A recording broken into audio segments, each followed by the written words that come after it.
ஜெய் ஸ்ரீராம். இது ராமனின் ராமாயணம். வாங்க கதைக்குள்ள பயணிக்கலாம். இது ராமாயணத்தின் கடைசி பாகம்.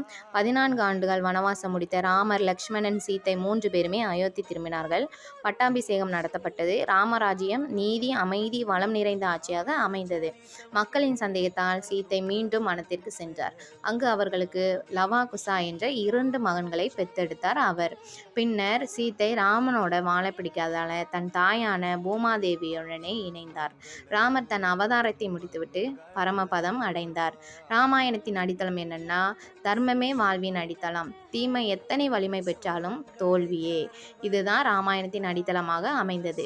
இதோட நூல் குறிப்பு பார்க்கலாம். இதோட ஆசிரியர் கம்பர், அதனால இது கம்பராமாயணம் என்று அழைக்கப்பட்டது. மூல நூல் வால்மீகி தான் எழுதினாரு.